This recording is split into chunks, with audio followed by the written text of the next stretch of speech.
Hello everyone. Today I want to talk about a so-called miracle in the Quran. Many Muslims claim that Quran is telling that the sun has an orbit and this was not known at that time. They say how an illiterate man could know this. We have just learned about it. Hmm, there is a big problem here, but we should check what Quran says exactly. It's Surah 21 verse 33. It says, He is the one who created the day and the night, the sun and the moon, each traveling in an orbit.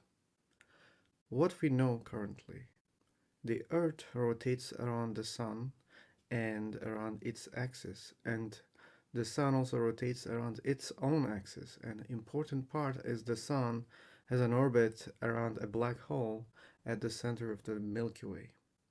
As you can clearly see, Quran misses many things here. Let's check this part. Sun has an orbit. How we should understand this?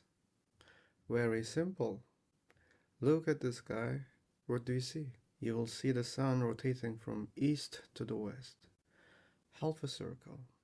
And it's not a stretch if you assume that it's a full circle. It was the same observation 100 years ago or 1400 years ago and before. The difference is now we know that the sun doesn't rotate around us. I'm sure you can still find many people who think like in the past, and I'm not blaming them for their opinions because that's what we directly observe when we look at the sky. And that's why it's more fair to think that Muhammad wrote about his direct observation. He looked at the sky and he saw the sun, the moon, and the stars orbiting. Why Quran doesn't mention clearly about our galaxy and about the other galaxies? Why Quran doesn't say that, hey, it's the Earth which rotates around the sun, and Earth also rotates around its own axis, that's how day and night happens. What we read in the Quran can be said easily by just looking at the sky and there is nothing miraculous about it.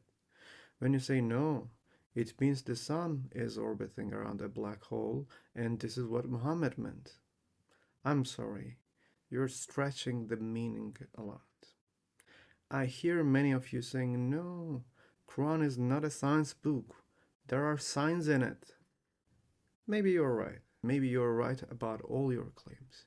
But don't you think when you look at the signs you can reach different conclusions because they are not strong as signs and you see that there are many interpretations about many verses in the Quran. Don't you think science can be interpreted differently? What if you understand those things the way you want to believe? What should we do? I think it's better to assume things based on the evidence that we can justify. We don't have good evidence for all those supernatural claims, and it's more logical to base our understanding on what we can observe, measure, and test. That's all I can say about this topic. I hope it was helpful for you. Thanks for watching and take care.